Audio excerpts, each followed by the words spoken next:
KF-21952는 한국항공우주산업 K, 이 탄소 기반 스텔스 기술을 적용해 완성한 최신 모델로 알려졌다. 이 전투기는 중국과 일본의 첨단 방공망을 무력화할 잠재력을 갖췄다는 평가를 받고 있다. 레이더 탐지율이 1% 미만이라는 충격적인 성능은 기존 스텔스 전투기의 한계를 뛰어넘는 결과로 주목받고 있다. KF-21952는 2021년 첫 시제기 공개 이후 8대의 양산 모델을 넘어선 개량형으로 극비리에 진행된 프로젝트라는 점에서 관심이 집중되었다. KI는 KF-21952를 탄소 스텔스 보라매라는 별칭으로 부르며 그 핵심 기술이 탄소 복합재료 기반 스텔스임을 공식 확인했다. 탄소 스텔스 기술은 레이더 전자파를 흡수하고 반사를 최소화하는 첨단 소재로 기존 알루미늄 기반 기체와 차별화된다. 이 기술은 KF-21952의 레이더 반사 단면 RCS를 극도로 줄여 탐지율 1% 미만을 달성한 핵심 요인이다. 중국과 일본의 방공망은 J-20과 F-35를 탐지할 수 있는 고성능 레이더를 운용 중이지만 KF-21952는 이를 무력화할 가능성을 보여줬다. KF-21952는 최대 속도 마 1.81, 항속거리 2900km를 유지하며 알세 레이더와 10톤 무장 탑재 능력을 갖춘 다목적 전투기다. 탄소 스텔스 기술은 기체 표면에 적용된 특수 코팅과 내부 구조의 탄소 섬유 복합 재료로 구현되었고, 이는 레이더파 흡수율을 극대화한다. KI는 KF-21952는 동북아시아의 군사 균형을 재정의할 게임 체인저라며 극비 개발 과정에서 수백 번의 시뮬레이션을 거쳤다고 밝혔다. KF-21952의 레이더 탐지율 1% 미만은 미국 F-22랩터 0.0001에서 0.001 평방미터와 F-35 0.002로 평방미터 수준에 근접하며 중국 J-20 0.5 평방미터를 압도한다. 이 성능은 국방과학연구소 ADD와 협력해 약 3년간 개발된 탄소 스텔스 기술의 결실로 한국 방산의 기술적 도약을 상징한다. 중국의 S-400과 일본의 X밴드 레이더는 탐지거리 400km 이상을 자랑하지만 KF-21952는 이들의 탐지망을 쉽게 회피할 전망이다. KF-21952는 2025년 초 비밀 시험 비행에서 중국동의 방공식별구역 카이다이스트를 침투해도 탐지되지 않은 것으로 알려졌다. 일본의 이지스함 레이더도 KF-21952를 포착하지 못했다는 소문이 돌며 동북아시아 국가들의 긴장이 고조되고 있다.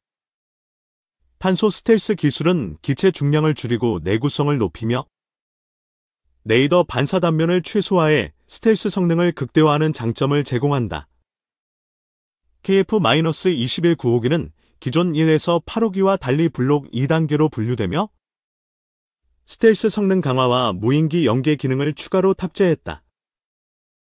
KI는 KF-21952는 단순한 전투기가 아니라 한국 방산의 미래를 여는 열쇠라며 2030년까지 20대를 추가 양산할 계획이라고 밝혔다.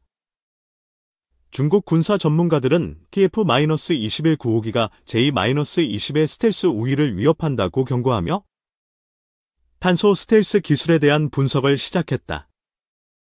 일본 방위성은 KF-21952의 등장으로 자위대 F-35와의 공중전 시뮬레이션에서 열세를 보일 가능성을 우려하고 있다.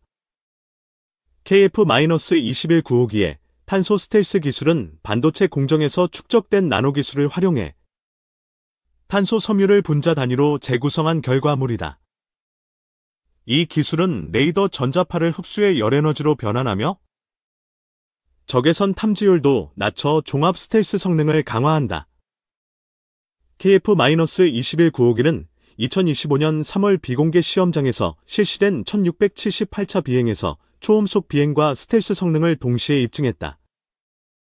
KI는 탄소 스텔스 기술 개발에 약 7천억 원을 투자했으며 이는 KF-21 전체 개발비 8조 원의 일부로 포함되었다.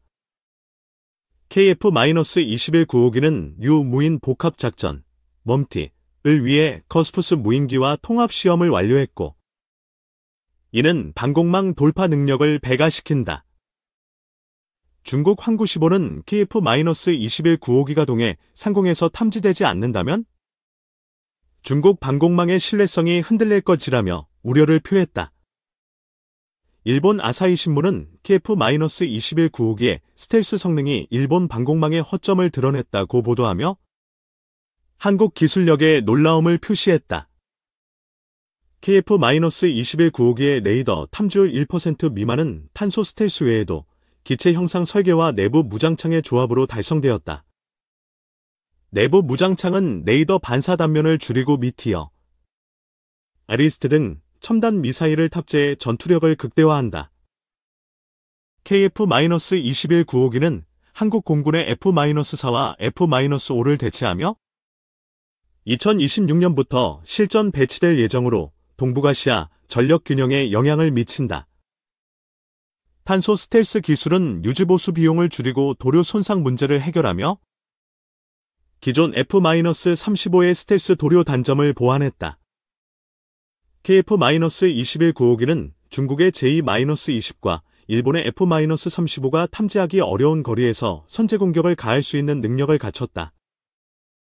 케아은은 KF-21 9호기의 탄소 스텔스는 5세대 전투기로의 진화를 앞당겼다고 평가하며 6세대 기술 개발의 발판이라고 밝혔다.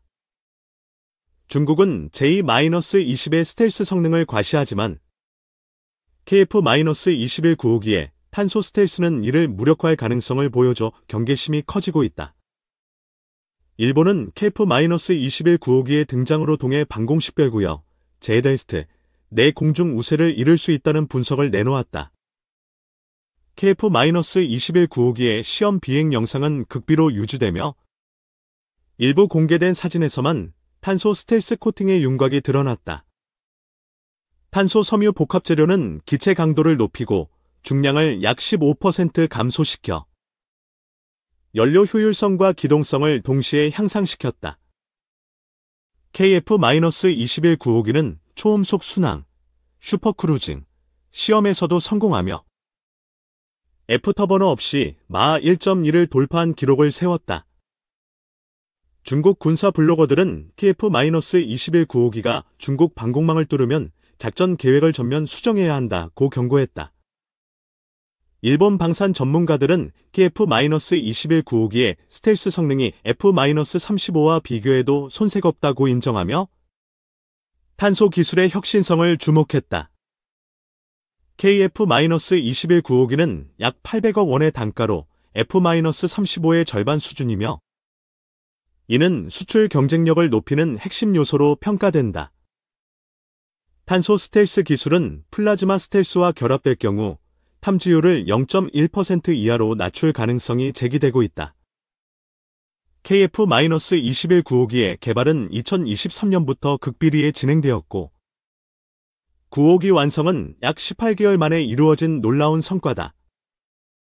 케아는 KF-21 9호기는 동북아시아의 레이더망을 무력화할 수 있는 최초의 한국산 전투기라며 자부심을 드러냈다.